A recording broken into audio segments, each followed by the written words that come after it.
Muy buenas tardes, tutor y compañeros. Dando continuidad con la actividad, hablaremos un poco sobre la magnetización longitudinal y la aplicación del pulso de frecuencia. Es la competente del vector de magnetización neta que se alinea en paralelo al campo magnético principal. Se crea en la resonancia cuando los protones se orientan en su mayoría en la dirección del campo magnético externo y a su recuperación, relajación longitudinal o T1, ocurre después de que un pulso de radiofrecuencia interpone temporalmente esta alineación. Acá vemos una representación gráfica de cómo se van alineando y esto nos permite una producción de una imagen más nítida. Usos principales: tenemos el seguimiento de la salud. Se usan para monitorizar la salud cardiovascular de forma regular. Un pulso acelerado o inusual puede ser un indicio de alguna infección que requiera atención médica. En entrenamiento físico, ayudan a calcular y alcanzar las zonas de presencia cardíaca deseadas para un mejor tratamiento. ¿Cómo funciona? Es como una cámara de teléfono. La aplicación utiliza la cámara del teléfono para detectar los flujos sanguíneos y en la punta del dedo coloca el dedo sobre la cámara o flash para aplicación y esto puede medir el tiempo real.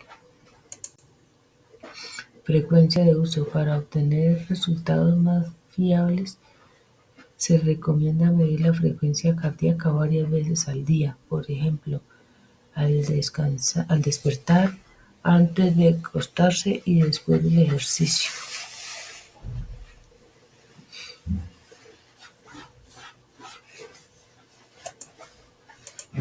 Aquí veremos un monitor de pulso cardíaco, un monitor de ritmo cardíaco y un cardiógrafo. La magnetización transversa MXY es la parte del vector de magnetización que queda en el plano XY después de aplicar un pulso de radiofrecuencia. Ahí podemos ver en nuestra imagen, es la responsable de generar la señal en resonancia magnética que determina las antenas, espiras o bobinas. También podemos decir que inicia máximo justo cuando después del pulso de los 90 grados, pero se va perdiendo en tiempo debido a relajación del T2, relajación transversa y relajación longitudinal. La relajación transversa de T2 ocurre en el plano XY, que podemos ver en la imagen que les compartí, y se da porque los protones empiezan a perder fase entre sí, desincronización se llama. Provoca una disminución de la magnetización transversa en Y, por tanto, da la señal. Mide qué tan rápido se apaga la señal en el plano XY. Contraste T2. Una imagen ponderada en T1 muestra tejidos según el tiempo de recuperación de la longitud. La grasa se ve brillante, la sustancia blanca se ve relativamente brillante, la sustancia gris intermedia, el líquido cefalorraquídeo es oscuro. Esto se usa para evaluar anatomía, para visualizar hemorragias, identificar grasas, médulas óseas y lesiones con gadolino.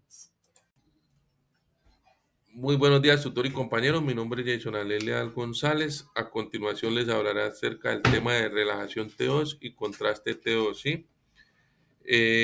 La relajación T2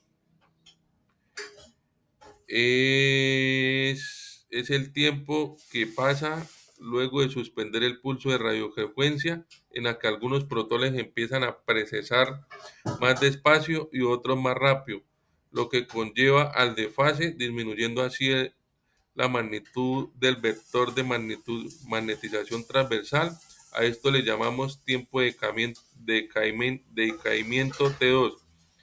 La razón para que unos protones precesen más rápido y otros más lento es que cada uno de ellos está expuesto a un campo de magnetización diferente debido a las relaciones espaciales con otros protones. Es por eso que a esta transferencia de energía se le denomina transferencia spin-spin. Es como lo que es el claro ejemplo de esto, es como lo que vemos acá en la imagen, en la que los protones son sometidos primero a un campo magnético externo, alineados en paralelo, lo que viene en la figura A.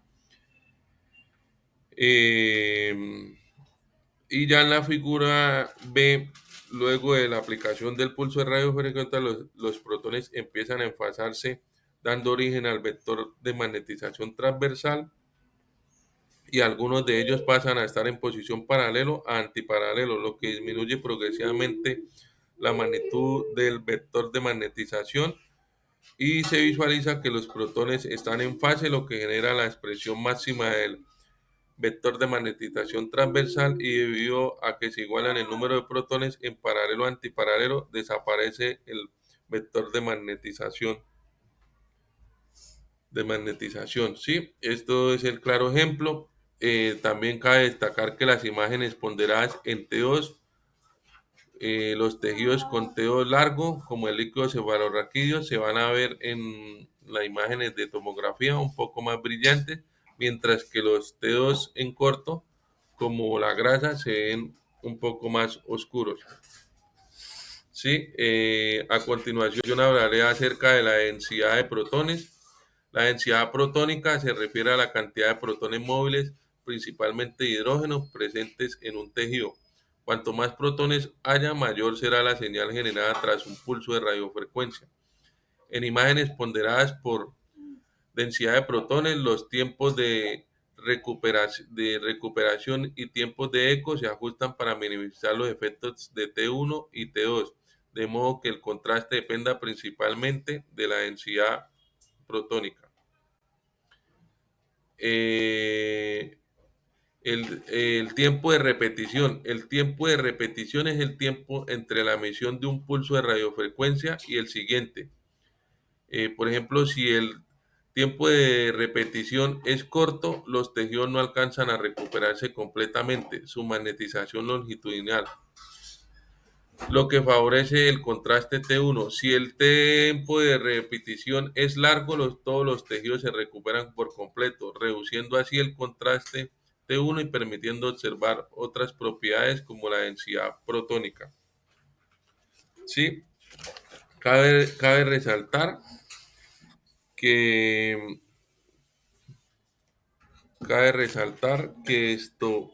que si, por ejemplo, yo como tecnólogo en, en radiología, programo el equipo de resonancia magnética para que haga una adquisición con tiempo de repetición corto, menor a 600 miliamperajes segundo, y un tiempo de eco corto, voy a obtener imágenes con adecuado contraste en T1, pero con escaso contraste en T2.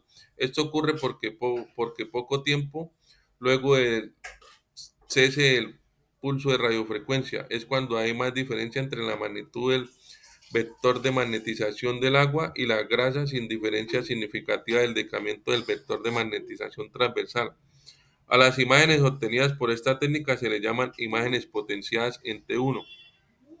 Por otra parte, si programo el resonador para que adquiera imágenes con tiempo de repetición largo a mayor de 2000 ms y un tiempo de eco largo mayor a 70 ms, ya se habrá recuperado totalmente el vector de magnetización y no habrá contraste significativo en T1, pero sí habrá un adecuado contraste en T2, ya que el decaimiento del vector de magnetización transversal es diferente entre la grasa y el agua. A estas imágenes obtenidas por esta técnica se les llama imágenes potenciadas en T2. Sí, como lo podemos ver acá en esta tabla, el comportamiento de los diferentes compuestos en T1 y T2. En intensidad de señal en T1, cuando hay alta señal o es o la imagen es hiperintensa, podemos observar que encontramos la grasa, la metahemoglobina, la melanina, los fluidos proteináceos y el medio de contraste. A baja señal encontramos lo que es el agua, el líquido cefalorraquídeo, hueso compacto, calcificaciones y necrosis. Y los diferentes comportamientos en intensidad de señal en T2, hiperintenso podemos encontrar el agua, el edema, la infección, los quistes, los tumores. Y en hipointenso encontramos el hueso compacto y entre otros tipos de tejidos.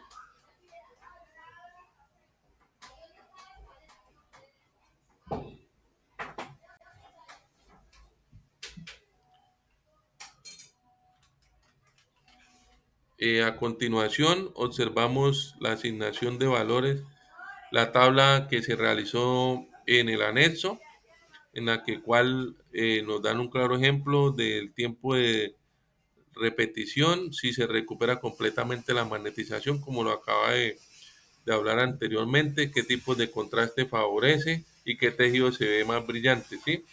Cuando tenemos, como lo hablaba anteriormente, si tenemos un tiempo de recuperación corto, las imágenes, se van a obtener imágenes con adecuado contraste en T1, como lo dice acá, qué tipo de contraste favorece el T1, ¿sí?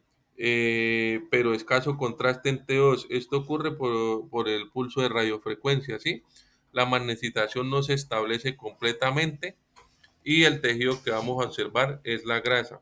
Pero si tenemos un tiempo de recuperación alto, si hay un periodo adecuado para que vuelvan los tejidos a recuperarse en la magnetización,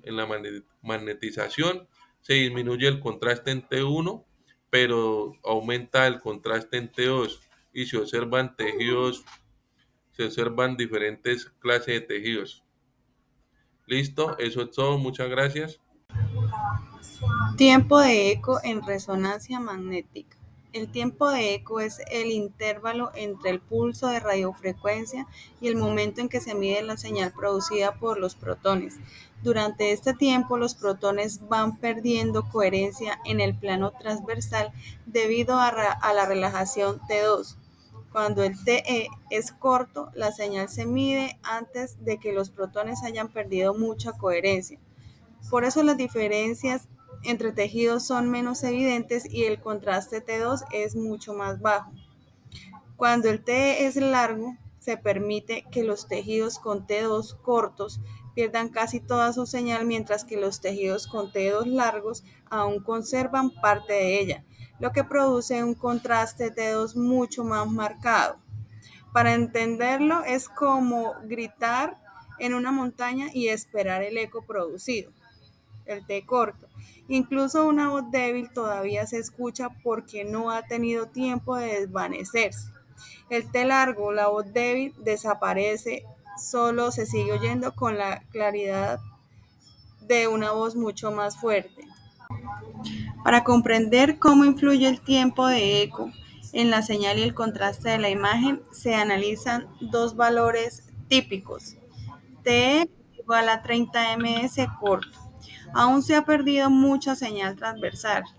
Este valor, por lo que no favorece el contraste T2, sino más bien T1 o densidad protónica. El tejido que aparece más brillante es la grasa porque tiene un T2 corto y conserva buena señal en tiempos de eco reducidos, que es T igual a 100 ms largo. Ya se ha perdido una gran parte de la señal transversal en tejidos con T2 cortos. Esto favorece claramente el contraste a T2 largo, que permite mantener la señal durante más tiempo. Estos valores permiten la visualización como el TE, modificando la apariencia de los tejidos en resonancia magnética y cómo influye directamente en el tiempo de contraste obtenido. Preguntas de análisis. ¿Por qué el T largo es útil para imágenes ponderadas en T2? Porque los tejidos con T2 corto pierden una gran parte de su señal, mientras que los tejidos con T2 largo aún la conservan. Y aunque las diferencias en T2 sean mucho más visibles, produciendo un contraste T2 y distintivo, ¿qué limitaciones tiene usar un T2 más largo?